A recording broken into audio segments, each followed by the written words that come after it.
A paz do Senhor, sejam muito bem-vindos a mais uma aula. E nesta aula nós vamos estudar sobre uma introdução à pedagogia. Nós vamos entender o que é pedagogia e vamos entrar na pedagogia cristã.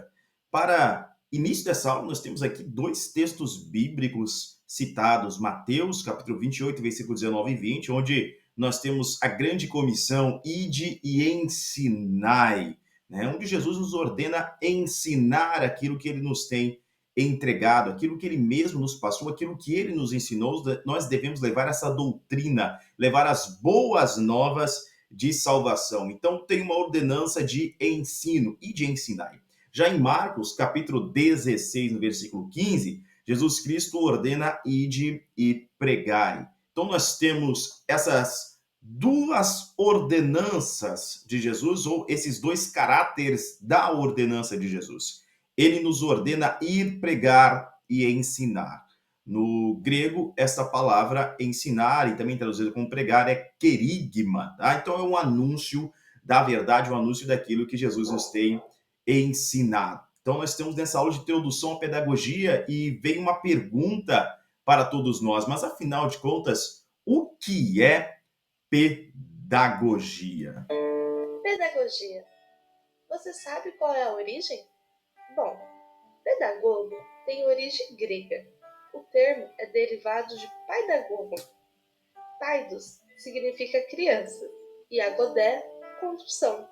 Então, levando ao pé da letra, paidagogo significa aquele que conduz crianças. Lá na Grécia Antiga, o paidagogo era um escravo, encarregado de acompanhar os filhos dos seus senhores. O paidagogo levava até a ginástica, a música, ainda tinha a função de transmitir o conhecimento e cultura. Depois de um longo período, o termo pedagogo passou a ser utilizado para reflexões em torno da educação. Por isso, a Grécia clássica é considerada o berço da pedagogia. Bem, então, a pedagogia, na verdade, é esta ciência, né? Esta arte de educar, de transmitir o conhecimento. Tá? Então, é disso que se trata a pedagogia. Técnicas de como ensinar, a forma correta de passar o ensinamento. Tá?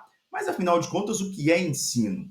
O ensino não é a simples transmissão de conteúdo. Tá? Pela imagem que nós temos aqui, a gente já percebe um professor meio que despejando as fórmulas matemáticas, né, um conhecimento dentro dessa jarra, na cabeça do aluno, como se eu não estivesse apenas absorvendo o conteúdo que está sendo ministrado. Isso não é ensino, tá? Então, o ensino vai muito além da simples transmissão de conhecimento, a simples transmissão de ideias. O ensino ele vai ser uma integração, ele é um processo entre educador e aluno.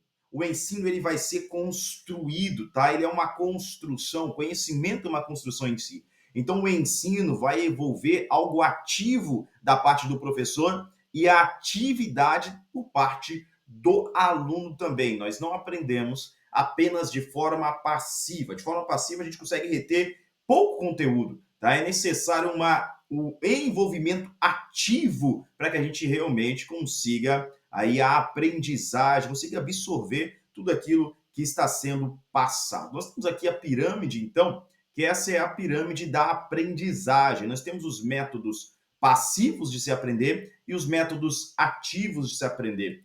Veja que 10% daquilo que eu leio, daquilo que você lê, vai ser retido. Então, se nós passarmos aí várias horas lendo um livro, nós vamos reter 10% desse conteúdo, se for apenas leitura.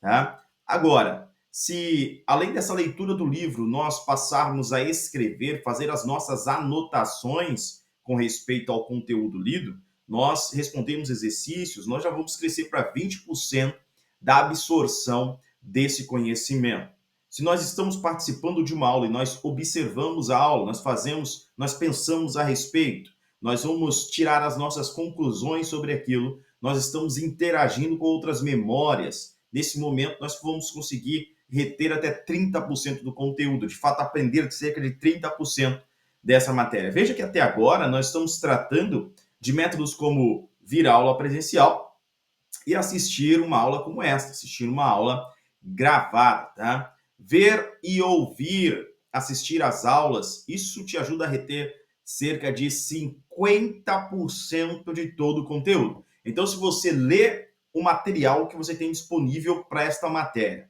você realiza os exercícios, você escreve, vai fazer o seu resumo com respeito às aulas, vai observar, tirar suas conclusões e está assistindo de fato a aula, né?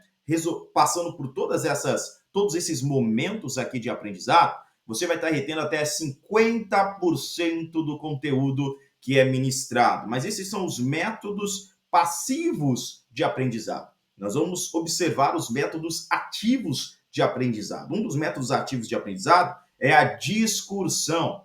É comentar com outras pessoas, outros alunos a respeito da aula. É trazer as ideias e realmente contribuir com essas ideias, contribuir com o ensino de classe, fazer seus comentários nas aulas, ouvir de outros alunos, participar aí de fóruns, de grupos de debate, mesa redonda com convidados. Tudo isso vai ajudar a conseguir reter cerca de 70% do conteúdo. Então veja que é uma construção. É a leitura, é a escrita, a observação, é assistir e ouvir as aulas e é a parte da discussão também. Além disso, nós temos a prática. Então, se eu pratico isso que eu estudei, eu tenho uma vivência prática, eu vou aprender fazendo, eu realmente vou conseguir reter cerca de 80% do conteúdo ministrado em sala de aula, ministrado em uma aula como essa agora. Se você se prepara para ensinar outras pessoas também. Então, você leu o conteúdo, você escreveu a respeito, tirou suas observações, assistiu a aula,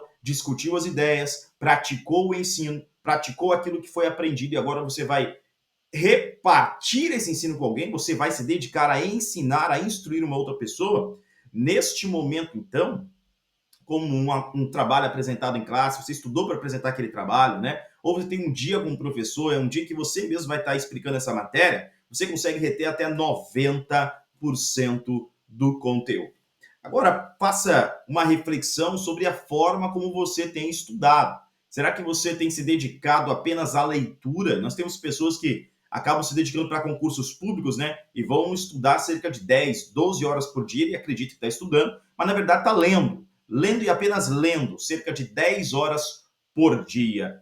No final, percebe que não aprendeu tanta coisa assim. Parece que aquelas 60 horas semanais, 70 horas semanais de leitura não lhe renderam grandes resultados, muitos proveitos. Afinal de contas, ele apenas leu. Mas se além de ler, você escreve, você faz seu resumo, você faz suas observações, discute com alguém, assiste uma videoaula, né? Assiste uma aula a respeito daquele conteúdo, pratica o conteúdo e transmite para outras pessoas, ensina essa matéria também, né? Reparte conhecimento, de fato, você estará retendo até 90% do conteúdo, estará aprendendo. Então veja que essa é a pirâmide completa. Nós temos então os métodos passivos e os métodos ativos. Todos esses métodos são importantes para o ensino, são importantes para a aprendizagem, até porque você não vai ir direto para o ensino se não tiver passado pelos outros degraus desta pirâmide, ok? Então não tem como alguém começar a ensinar sobre biologia se ele não tiver primeiro lido, escrito a respeito, observado, assistido aulas, discutido, conversado com outras pessoas, para daí então, depois de uma prática, ele poder ensinar, transmitir esse conhecimento.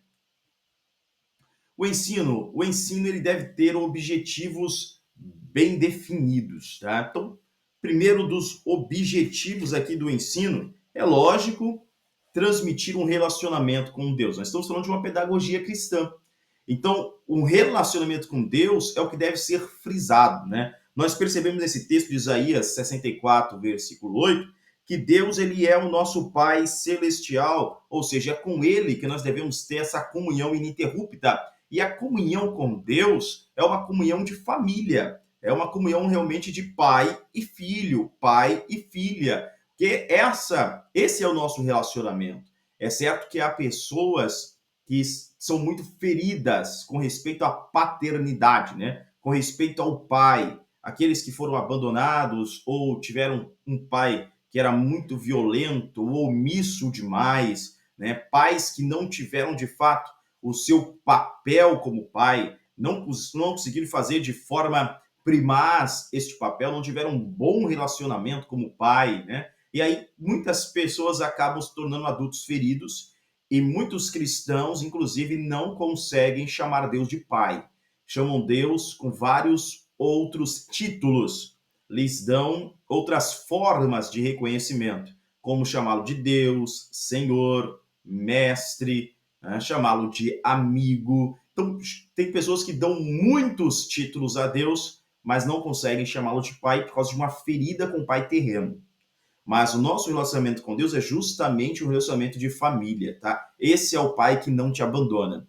Esse é o pai que te compreende, é o pai que está ali para te ouvir, está disposto a lutar por você. Este é o pai que permanece junto, que está perto. Na verdade, ele é o pai que se entrega, tá, por sua família. Ele deu o melhor de si. A Bíblia diz que Deus amou de tal maneira o mundo, e isso inclui você, isso me inclui cada pessoa humana. Deus amou de tal maneira que deu o seu único filho, o unigênito Filho de Deus, para que todo aquele que nele crê não pereça, mas tenha a vida eterna. No livro de João, no capítulo 1, nós vemos que Jesus ele veio para os seus, os judeus, ele foi rejeitado, porém todo aquele que o recebe, todo aquele que crê em Jesus, recebe o poder de se tornar filho de Deus. É esse o tipo de relacionamento que nós temos para com o nosso Deus. Ele é o nosso Pai. Na oração que Jesus ensina, o modelo de oração, ele começa da seguinte forma: vocês orarão assim: Pai nosso que está nos céus. Então, esse é o modelo de oração que Jesus nos ensina. É um verdadeiro relacionamento pessoal com Deus. Deus não está distante de você. Deus está próximo. Ele está próximo e pode salvar. Nossa pedagogia cristã também visa um relacionamento com Jesus, levar os estudantes, levar ali os educandos a ter esse relacionamento com Jesus, a saber quem é Jesus. Nós temos aqui, né, alguns exemplos de pessoas ou grupos que tiveram esse contato com Jesus, né? Nós temos o texto aí de João, capítulo 14, versículo 6, e nós vamos compreender nesse texto que Jesus ele é o único caminho que conduz ao Pai. Jesus, ele é o caminho, ele é a verdade, ele é a vida, ninguém vai ao Pai senão por ele, não existe um outro caminho. Então, a forma como Jesus é visto sempre exige uma resposta do ser humano. Então, nós temos que, dentro daquelas pessoas que conhecem Jesus, que ouviram falar sobre ele, que ouviram falar sobre os seus ensinamentos, existe o grupo dos opositores, aqueles que realmente se opõem a Cristo, se opõem aos ensinamentos dele. São pessoas que se opõem à verdade, se opõem à bondade, se opõem a Deus, né? Existem os opositores. A gente vê na Bíblia Sagrada, nos livros biográficos sobre Jesus, que ele tinha seus opositores. E de grande maioria eram os religiosos, pessoas que tinham um entendimento distorcido a respeito de quem de fato é Deus.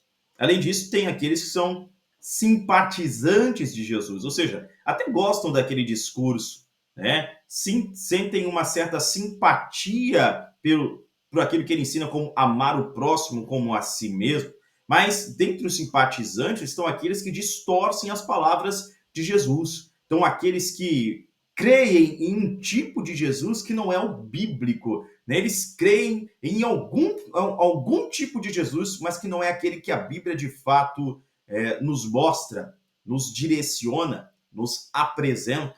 O Jesus bíblico, muitas vezes, está muito distante desse Jesus que os simpatizantes acabam acreditando. Você vê que Jesus esteve pregando no Monte das Oliveiras e tinha uma grande multidão ali. Quando ele termina o seu discurso, aquela multidão foi embora.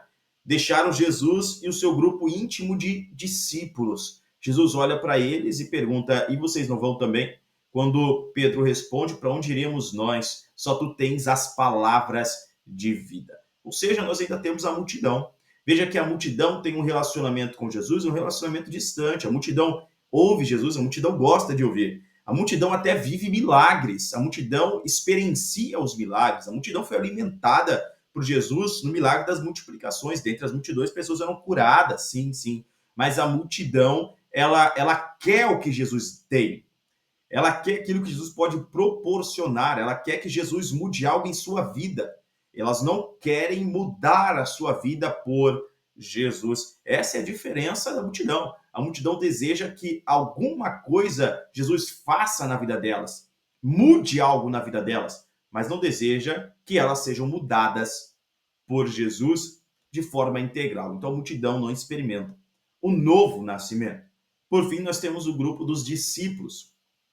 Quem são os discípulos? Discípulos são aqueles mais próximos de Jesus, são aqueles que de fato querem ouvi-lo, querem estudar o que ele diz e querem se permitir e se permitem ser moldados pelo ensinamento de Cristo. Querem ser transformados por esse ensinamento. Porque o ensinamento de Jesus é um ensinamento que confronta, é um ensinamento que de verdade mostra quem é o ser humano, quem de fato é você. O ensinamento de Jesus, ele mostra isso. E aí todo ser humano que está estudando sobre Jesus, está ouvindo Jesus, tem o interesse em Jesus, chegará ao ponto de tomar uma decisão. Permanecerei sendo eu mesmo? Permanecerei com o meu ego inflado e através do orgulho não dar espaço para que Jesus me molde? Ou me permitirei ser transformado com Jesus, reconhecendo que não sou uma pessoa tão boa como eu achava que era, reconhecendo que preciso de Deus, reconhecendo humildemente que preciso ser transformado, tornado uma nova criatura. Então nós temos o grupo dos discípulos de Jesus. Percebe que são os discípulos que são enviados por ele para realizar os milagres, não é a multidão. São os discípulos que veem, inclusive um dos discípulos andando sobre as águas. É esse grupo íntimo de discípulos que vai ver a transfiguração de Jesus Cristo lá no Monte Tabor. Nossa pedagogia cristã visa um relacionamento com o Espírito Santo, instruir o povo de Deus sobre o Espírito Santo. Você vê que Paulo, ele está pregando, ele chega em um determinado local e ele vai falar sobre o Espírito Santo e o que o povo vai responder a ele é: nós nem sabíamos que existe Espírito Santo. E Paulo lhes pergunta então: vocês são batizados em que batismo? E o povo responde: no batismo de João. Ou seja, eles ouviram falar sobre João Batista. João Batista pregava sobre Jesus, mas eles são batizados no batismo de João, eles não receberam o batismo do Espírito Santo. Então Paulo lhes prega a verdade, lhes batiza, né, em um nome de Jesus Cristo, e por fim também, ele impondo as mãos, eles recebem pela fé esse batismo com o Espírito Santo. Quem é o Espírito Santo? É necessário ter esse conhecimento. O Espírito Santo é Deus. O Espírito Santo não é uma força ativa de Deus. O Espírito Santo não é uma coisa, ele é alguém. Ele não é algo, ele é uma pessoa. Se eu reconheço que o Espírito Santo de Deus é uma pessoa, o meu desejo é que ele me use. Agora, se a ideia que eu tenho é de que o Espírito Santo é uma coisa, o que eu quererei é usá-lo como coisa, usá-lo. Se eu reconheço que o Espírito Santo de Deus é uma pessoa, eu me entrego para que ele me direcione, com ele eu me comunico. Jesus explica lá no livro de João, lá no capítulo número 16, que este é o Espírito da verdade. Ele guia em toda a verdade, ele revela, ele tudo conhece, ele tem a mesma natureza que Jesus Cristo, como se fosse um irmão gêmeo.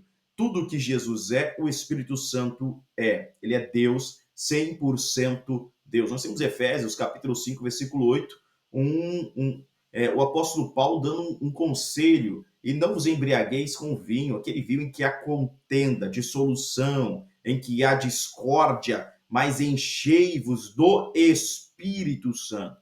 Então, o crente pode ser cheio do Espírito Santo. Sim, o Espírito Santo nos enche. Nós temos o livro de Efésios, capítulo 4, versículo 30, João, capítulo 16, versículo 8, Tito 3, 8. Nós vamos compreender que o Espírito nos santifica, que é ele que convence, é ele que nos separa, é ele que nos ensina, é ele quem nos guia, é ele que conforta, ele é o consolador, ele é o Espírito da verdade que nos guia em toda a verdade, ele é aquele que veio para nos guiar. Sim, é o Espírito Santo quem nos protege, é o Espírito Santo que está aqui, nós não fomos deixados órfãos. Nós percebemos que pela lei do Espírito Santo de Deus, nós fomos livrados da lei do pecado e da morte. Onde o Espírito Santo há, aí há liberdade. Nós vemos em Atos, capítulo 1, versículo 8, que do Espírito Santo nós recebemos poder, dunamis, um poder extraordinário, um poder com recursos.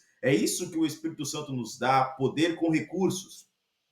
Como que o poder de um forte explosivo, para resolver aquilo que não dá para resolver de forma natural. É este poder que vem do Espírito Santo de Deus. Nós precisamos manter este relacionamento com o Espírito Santo. Que você percebe que nós temos nessa figura uma representação aqui. Então, Deus em Trindade, o Pai, o Filho e o Espírito Santo. Perceba que o Espírito Santo não é o Filho e também não é o Pai. Assim como o Pai não é o Filho, não é o Espírito, e o Filho não é o Pai nem o Espírito.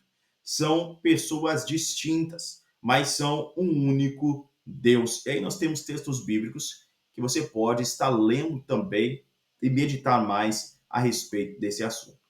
Nós devemos apresentar a Bíblia Sagrada, este amor à Bíblia Sagrada. Isso faz parte da pedagogia que é cristã, apresentar a Bíblia como sendo a verdadeira palavra de Deus. E este amor à Bíblia é necessário. Salmo 119, verso 105. Nós devemos amar a Bíblia Sagrada e reconhecê-la como sendo divinamente inspirada. A Bíblia tem a mesma autoridade que Deus tem. Aquilo que Deus fala, a Bíblia fala. Aquilo que a Bíblia diz, é Deus dizendo. A Bíblia, ela não apenas contém a palavra de Deus, a Bíblia ela é a palavra de Deus. Nós aprendemos lá no livro de 2 Timóteo, capítulo 3, lá no versículo de números 6, nós vamos compreender que a Bíblia Sagrada, 2 Timóteo capítulo 3, versículo 16, não é isso? Nós vamos compreender que a Bíblia Sagrada ela é divinamente inspirada. Toda ela é inspirada por Deus e não apenas uma parte. Então não há uma parte da Bíblia que é mais inspirada que outra. Não há uma revelação que é superior a uma outra revelação, né? Nós temos a Bíblia Sagrada é a revelação de Deus. Na Bíblia Sagrada nós temos a palavra de Deus. Ela é Deus se dando a conhecer à humanidade de forma especial. Por fim, também visa o crescimento pessoal. O crente deve avançar para a maturidade espiritual, maturidade cristã. Nós temos no livro de 1 Coríntios, capítulo 3, versículo 9, que a igreja ela é o edifício de Deus. Numa construção, a igreja também é a lavoura de Deus. Então é necessário esse crescimento, buscar o crescimento espiritual, estar alicerçado na palavra de Deus, recebendo este alimento que é para o nosso crescimento, está debaixo desse sol da justiça, que é o Senhor Jesus Cristo, e nós precisamos estar ligados a essa videira verdadeira, porque na videira, sim, aí existe vida. Deus é o lavrador que está cuidando de nós. Estou citando aqui João, capítulo de número 15. E nós somos o ramo. Então, o ramo precisa produzir. Mas, segundo Lucas, capítulo 8, versículo 15, essa produção exige perseverança. Agora, veja que o fruto, segundo Gálatas, capítulo 5, o fruto, ele é do Espírito. Então, se eu estou ligado a Jesus Cristo, na videira, eu sou perseverante ali como servo de Deus para seguir as ordenanças de Deus, por fim, eu vou produzir um fruto que vem do Espírito Santo. E eu serei abundante nesta obra, na obra do Senhor. Busque, então, esse crescimento. Lembrando que a nossa cidade é dos céus. A nossa cidade é de lá, tá? Não é daqui, de onde nós aguardamos também o nosso Salvador. Mateus, nós temos aí uma mensagem de Jesus Cristo sobre o amor. Então, a pedagogia cristã também ensina o amor ao próximo. Amar a Deus sobre todas as coisas e ao próximo como a si mesmo. É o maior de todos os mandamentos. Amar o próximo como a mim mesmo não significa tratar o outro da forma que eu gosto de ser tratado. Significa tratar o outro da forma que ele gosta de ser tratado. Eu vou te dar um exemplo. Você gosta de batata frita? Batata frita com sal? Gosta de tomar um suco gostoso adoçado com açúcar? Pois é, eu já prefiro batata frita sem sal e suco sem açúcar, de forma natural. Então, se eu for te tratar da forma que eu gostaria de ser tratado, o que eu faria é te entregar batata sem sal e suco sem açúcar. Percebe? Então, isso seria um egoísmo da minha parte e não um amor revelado. Então, o amor revelado para o próximo é tratar o outro da forma que ele gostaria de ser tratado. Na nossa próxima aula, o próximo bloco dessa aula, nós já vamos iniciar um estudo a respeito das leis do ensino e da aprendizagem. Deus te abençoe, em nome de Jesus.